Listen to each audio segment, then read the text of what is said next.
Welcome everybody, this is Chandra Easton. Just going to have a look at the autumn equinox chart that's approaching us on fast footsteps.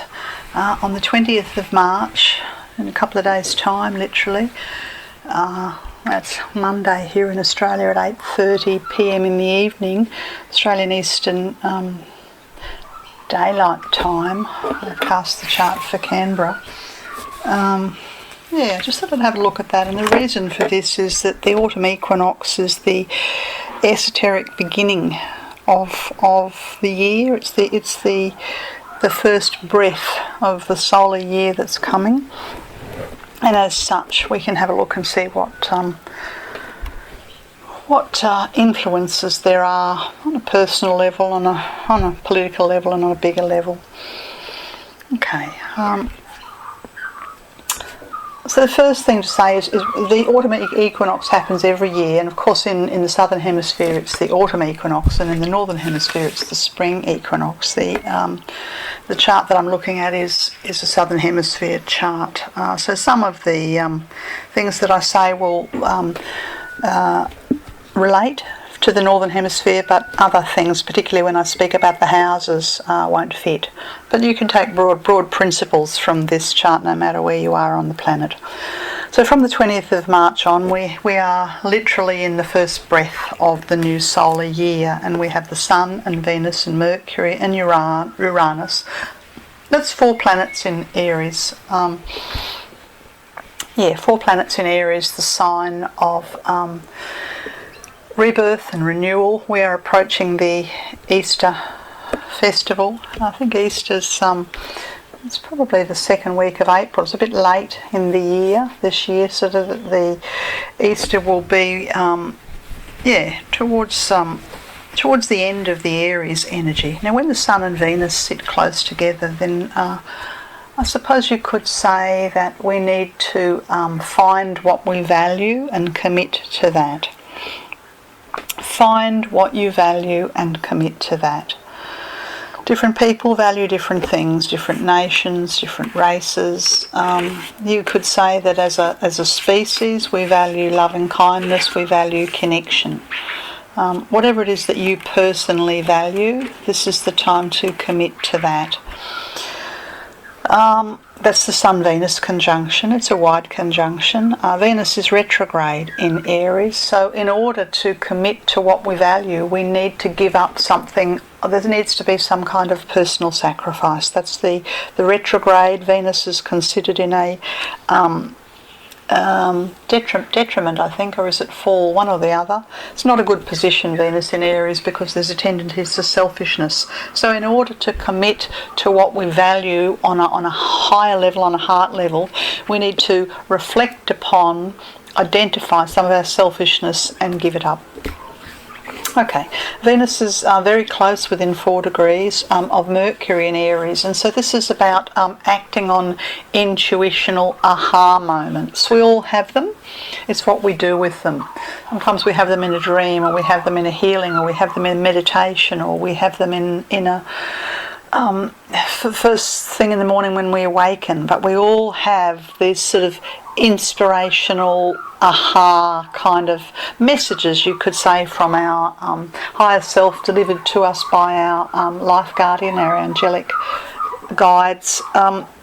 Do we follow them? Do we pay attention to them? Do we push them aside? Or do we go, yes, that's the thing that's important? So this triple conjunction of the Sun, Venus and Mercury is about being prepared to commit to what we value, giving up some of our selfish attitudes, habits, beliefs, actions, and opening and receiving and implementing based on inspiration, however it comes in our life. This is capturing the fire of Aries, 3 planets in Aries. Now, excuse me, further along, towards the end of Aries, Uranus sits in the 23rd, 24th degree of Aries, and has been asking us for a couple of years now to, it's a troubleshooting position, you know. So you could say that humanity and the earth are in a crisis, and we need to troubleshoot our way out of it. Troubleshooters are known for seeing the big picture, thinking out of the square and acting and forging ahead. So this is what we need to do on a collective level, on a political level and on a personal level, is get outside the square, think about the big issues from an out-of-the-box perspective and enact change.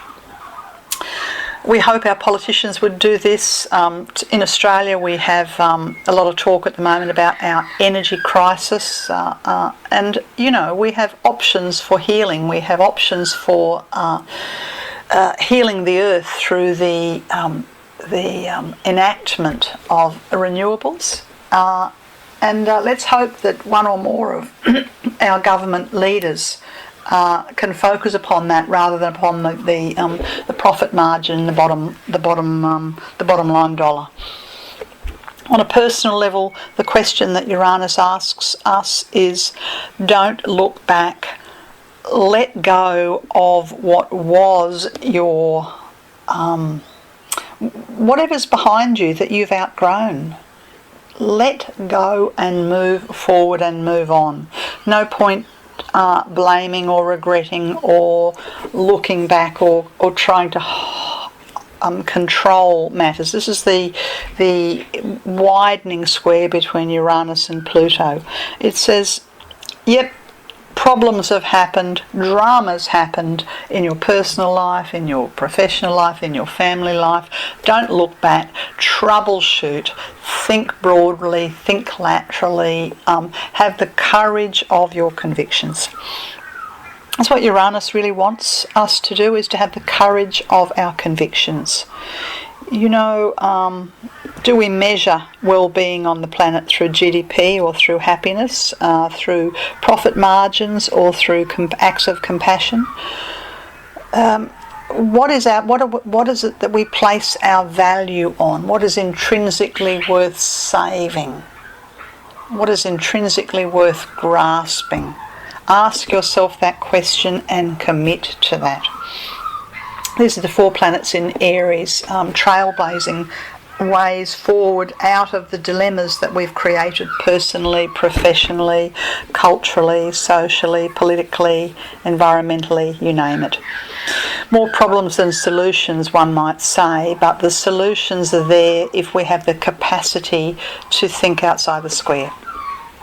Okay, looking at this Aries stellium, I'll move from there to where the moon is, the other luminary. The moon's in Sagittarius, sitting exactly conjunct Saturn.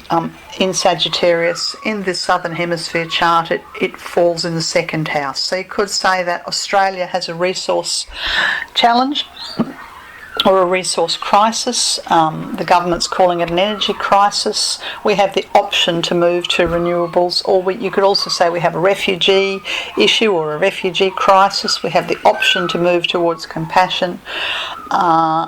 We have environmental crisis. We have drought covering, I think the latest statistic I heard was 87% of the Australian continent is in drought. So we have an environmental crisis. And we need to put on our creative hats to find and work with the resources that will bring us the future that we'd like. In Australia, the crisis has been precipitated by, China doesn't want our coal as much as they used to. The mining industry's fallen to its knees. It's now flat on its face. This has caused economic hardship for everyone involved in these industries, but unfortunately not the billionaire miners. So the wealth gap between the wealthy and the poor is widening, and we are moving more and more and more to a disaffected economic status for marginalised people in this country, more so than probably at any time, I would say, since the Depression. Yeah, the Great Depression. We're in the middle of a recession that has been refuted by fiddling the books. That's the way I look at it, that the Australian government has literally done a number on our fiscal books, so that on paper we're not in recession. you've only got to ask the average Australian to realise that there's a recession going on, and that the profit margins are pouring into the pockets of the billionaires, the telecommunications industry, the mining industry not so much. Everywhere you look, there are the top 3% pocketing the money, and meanwhile the lower paid workers are being told that their penalty rates will be cut and that there's not enough money to go round. So this divide between the haves and the have-nots, following the path of what's happening as America, is widening and widening and widening. What do we do about this? We need to care enough to move beyond apathy, to remove the leaders who are lining their own pockets and propping up industries that are not sustainable on an environmental or an economic level. On a personal level, what does the Moon Saturn represent? Live within your means. Yes, there's many dreams. We talk about the dream of all Australians to own their own home. Well, the younger generation are increasingly having more and more difficulty getting into the housing market. It's almost as if the ship's left port. For many of the younger generation, it's simply not possible. So they have to think broadly, and they have to come up with strategies for livelihood in a world that is it's like bailing while the ship's sinking, bailing out the water while the ship's sinking. The economic, fiscal issues in Australia are threatening to sink the ship, and that's affecting I don't know what the percentage is, but a large percentage of low income, unemployed, middle income, aged care, disability, Indigenous people, you name it, across the board affection. And we need leadership. And I dare I say we need female leadership. I wish there was a prominent female politician rising in Australia. It's hard to see. There are a few good ones, but hard to see. Yes, so on a economic level, politically for Australia, it looks bleak. On a personal level and on a family level, could say that we have to live within our means, and we need to, I think, laterally to overcome. Don't live on the credit cards. Don't live on the never. Don't buy the big houses. Don't buy the expensive furnishings. Scale back, scale back, scale back is the economic message for all Australians at the moment. And I think I'd say also that's the Moon Saturn in the second house. I'd also say that the philosophical message is tolerance, tolerance, tolerance, because the other thing that's rising in Australia is the xenophobic racial intolerance shadow. We're built upon immigrants. This country is built upon immigrants the same way America's built upon the back of the immigrants and their blood, sweat and tears, and yet somehow or other we've chosen to demonise people from certain countries, certain religions, and not made a space for them. We pride ourselves on being multicultural, while on the one hand, or on the other hand, we slam the door in their faces. The people fleeing persecution, lock them up on islands offshore and ship them off to America. Despicable behaviour, which all Australians pay a karmic price for. And dare I say it, the karmic price will come through the environment and the 87% of drought and the downturn in our being able to grow things or make things, grow food or make things, and therefore lead into economic recession. Okay, I'm having trouble finding positive things in this equinox chart, and of course there are two worlds and two realities. So if you look at the external, things are tough and hard and difficult. If you look at the internal, there are opportunities, the spiritual perspective, opportunities for compassion, opportunities for tolerance, opportunities for technological brilliance and leadership. All of these things are possible in Australia if we had enough political will. I'll move now to the Mars, which sits in Taurus in the 6th house. And a Mars in Taurus in the 6th house is a bit like a stayer Think about the horses that win the Melbourne Cup. You know, they run the 2 mile. They're stayers.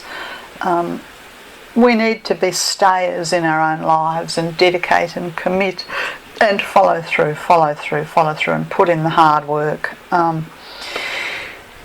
No reward without effort, whether this is in your personal life, in your relationship life, in your health, in your spiritual life. If you don't put in the effort, you can't expect the reward. The Mars in Taurus, which is in a wonderful placement in Taurus, is struggling in the chart to connect. It's disconnected. So you could say we have to decide where we direct our will. Do we direct our will to compassion and to raising the GDP of love and kindness? Do we direct our will to the protection and the nurturing of those who need help in our society, or to the refugees? Do we direct our will towards the collective we, or do we direct our will towards the personal I? If we direct our will towards what I can get and what I want and what's best for me, then the wheels fall off the Australian ship, so to speak. On a personal level, the question to ask yourself is what am I doing that is potentially sabotaging myself and my life? That's a hard question to ask anyone, but ask yourself. Sit in your contemplation, sit in your meditation, and ask yourself, in what way am I sabotaging myself, my health, my life, my relationships? Identify the methods of self-sabotage. And having done that, find a way of letting go of some of the self-dominated issues. It could be a selfishness, or it could be an apathy, or it could be a fear of the unknown, or an insecurity. Whatever it is that's underpinning your self-sabotage behaviours, find it, expose it, call it out, shine a light upon it. How do we change the world? We change ourselves, one small step at a time.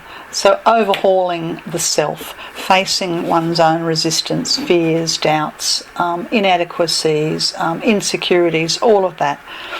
Be prepared to put the heart and love and joy and creativity and compassion first. See where that leads you, see where that takes you. Continuing to look at the chart, there are 3 planets in Pisces and the South Node in Pisces. We have Neptune, Chiron and Vulcan in Pisces, and the South Node sitting there earlier in the sign. So here we have the sign of the fishes. Now the fishes are known for one fish swims upstream, and one fish swims downstream. Every single one of us has a default position, something that's easier to do, the downstream option. And every single one of us has the option and a direction that metaphorically takes us upstream, where we have to strive and put in effort against the current of our own apathy or fear or emotion or helplessness or whatever self-sabotage we have. Now's the time for strong swimming. I have this image of, salmon, how they return to their place of birth, and they do this because they intrinsically are connected to that part of the river where they were born, and they go there to spawn. We need to return to the source, to our source of nourishment, our source of joy, our source of creativity, our source of hope, our internal river. We need to return to that source, and this requires swimming against the stream of apathy and against the stream of self-sabotage and against the stream of complacency and against the stream of profit and greed and against selfishness. No pain, no gain. That's the message for me, that's the message for you, that's the message for our leaders. Every single person who makes the decision to commit to swim towards the source of their own joy is working to raising the consciousness on the planet. Okay, failure to do that leads to despondency, despair, hopelessness, lost, confusion, addictions, denial, lies, duplicity, living in the astral world. That's a half-life. That's no life. That's no life for you. That's no life for me. That's no life for our community. This is no life for our children. This is no life for our grandchildren. Swim against the tide of apathy towards the source of your own creativity and sense of purpose and meaning. Now, what your purpose of sense and creativity is, the place or the person that nourishes you on a deep level, may be very different to what nourishes me on a deep level. That's immaterial.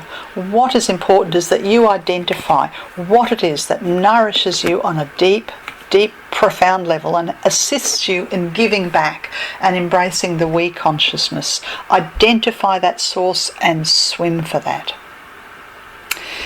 Yep. Chiron's been moving through Pisces, for I don't know how long, a couple of years, I think, and there's a lot of disarray and a lot of despoiling and a lot of dissolution. Disarray and dissolution. And disarray and dissolution is, that's what happens when we've outgrown something. As a species, we have outgrown selfishness. As a species, on a soul level, we have outgrown materialism. We need to throw off selfishness and materialism and apathy and the I consciousness and stand naked in the we consciousness. We need to do that. Individually, collectively, personally, within families, we need to do this. It's difficult. If a person is drowning, as humanity are drowning in the Sea of Pisces, this is the Neptune-Chiron conjunction, as if humanity are drowning in the Sea of Pisces, the only way to save ourselves is to find a point of hope. And how you find that point of hope, that varies. It may be hope in a future, it may be hope in an ideal, it may be hope through the eyes of a child, it may be hope through a memory of joy. But identify that which you hope for, identify that which you can aspire towards, because this is the lifeline. Aspirational hope lifts us out of the drowning seas towards the fiery light of Aries. We are moving towards the fiery light of Aries, and individually and collectively we are drowning. Some people placed in a fight or flight drowning situation would simply give up. Others would swim for the farthest shore, others would pray, others would reflect upon their life. How you deal with it is uniquely up to you, but a commitment to survival through hope, and a commitment and a faith and a belief that there is a better world and that there are like-minded people and there are compassionate people and that there is a reason for striving is pivotal. So find your reason for living, to lift yourself out. Okay, I've been talking there about the Piscean energy because otherwise it acts like a what do you call it? Like a vortex that sucks us down. We just get overwhelmed by the problems, the difficulties, the hopelessness, the loss, the suffering, The getting overwhelmed is a choice. What happens with the light of Aries is that the spark of creativity and the spark of rebirth reminds us that there is always new path, new life, new way. There's always hope. Direct our eyes towards hope. The North Node sits in Virgo. It's been moving through Virgo for, a year, maybe two, I lose track. It's about to leave Virgo and enter into Leo in the not too distant future. It's moving backwards through the sign of Virgo. So the environmental crisis and the crises of livelihood and the crises of it's very easy for everyone to get caught in the small details of our lives and to miss the big picture. And big picture thinking and big picture visioning and big picture dreaming and big picture aspiring, it's essential. It's essential counterpoint to the living of one's daily life in a mindful, sustainable, practical, service-oriented way. So the North Node in Virgo is asking us to reflect upon our big picture and then put that into practice in a mindful, sustainable, practical, service-oriented manner. It's all too easy to go, poor me, why did this happen in my life? Why did that happen in my life? If we were to walk for one day or 1 week in the shoes of someone else, just for that small amount of time, walking in their moccasins, we would develop compassion. Yeah? So if you feel like you're sinking somewhere in your own life, or if you feel like you've lost hope to do with the leadership of the country, find someone else who suffers more than you and walk for a day or a week or as long as you can with them or in their shoes. And what is certain is that you will develop tolerance and compassion. We can't help but develop tolerance and compassion when we put ourselves in the we consciousness. Okay, opposite the Sun in Aries is the Earth in Libra.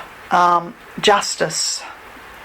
Why is the Earth in such disarray? Why are people suffering? Why is there inhumanity to man? Why is there a disregard for nature?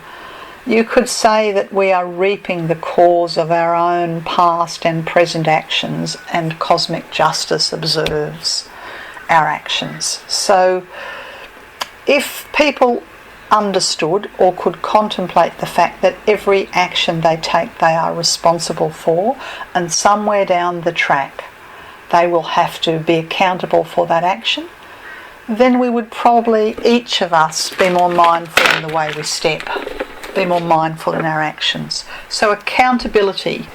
I talk about justice, I could just as easily be using the word karma. As we sow, so shall we reap. If we would create a civilization and a community based on the we consciousness, based on sustainability, based on a GDP of love and kindness, based on respect for nature, if we would have something tangible to give to the generations that come, then we need to be accountable now. No judgment, no blame, no pointing the fingers, no what others could or should have done better. We as individuals need to take responsibility now and be accountable for our aspirations, our hopes and our dreams, be accountable for our own self-sabotage, be accountable for rescuing ourselves from the maelstrom and the ocean of astral suffering that we share with all humanity. We need to do this one stroke at a time, one step at a time, one conviction at a time, one heartbeat at a time. It's easy to feel in this current world where everything seems to have a price tag that the important matters are undervalued, but they're not unseen or unknown. Remembering that we have two worlds operating in parallel. We have parallel universes, and science is beginning to explore the possibility that there are parallel universes. Spiritual teachers have told us for millennium that there are parallel realities. So if we choose to place ourselves in the higher parallel reality, our own higher parallel reality, where we act on our convictions and we every day look for someone worse off than ourselves to help, and every day we hold our own shadow selves accountable, and every day we open and listen for inspiration to act upon, and every day we stand up for justice, then we are standing within the soul light which exists and underpins the chaos all over Earth. It exists, it's a parallel reality, it is birthing beneath the chaos. Your chaos, my chaos, Australia's chaos, European chaos, our parallel spiritual, ever-brightening reality is birthing.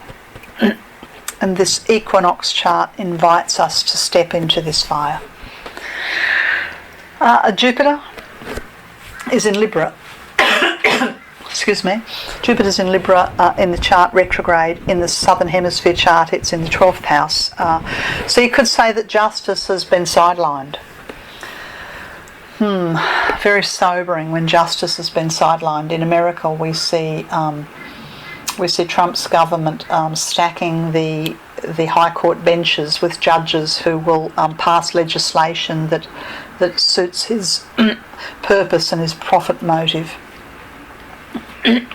That's one example. One example of justice being sidelined. One of the ways justice can be sidelined in the sign of Libra is through apathy.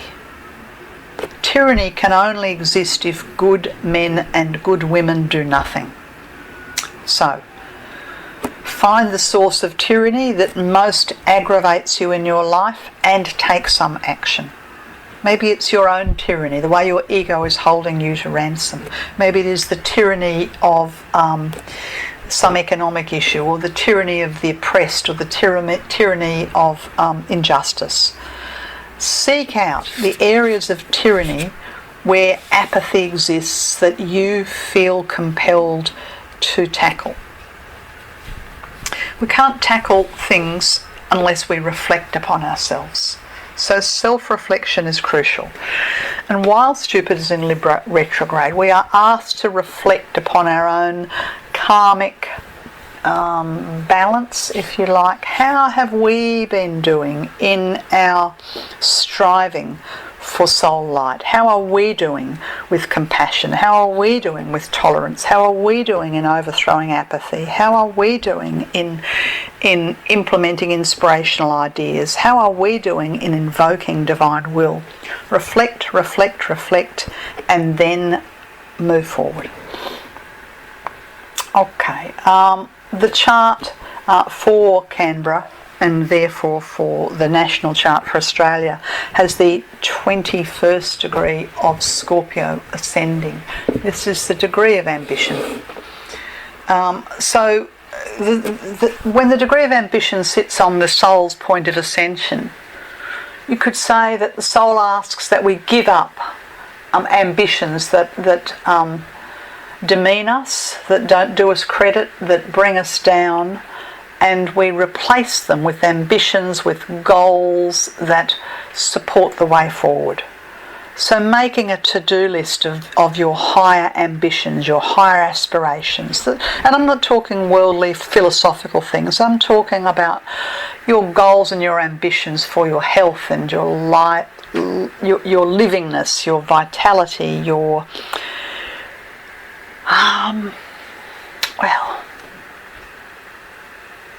your next step.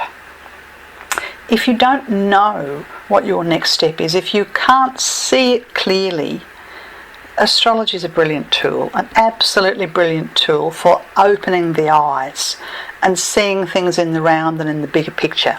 I've been looking at the autumn equinox chart, but you have an individual natal chart. I have an individual natal chart, and it's full of signposts and full of information and full of pointers and full of big picture options to be able to reflect. It's the mirror into your own soul. I have been talking more broadly here, but understand that it's always a good time when you feel lost and confused and in self-sabotage or doubt to consult the oracle of your own natal chart. This has been Chandra Easton, esoteric astrologer, light worker, starastrologyhealing.com. I have lots and lots of things on my YouTube channel. Please connect with me, stay in touch, and enjoy the equinox. Bye for now.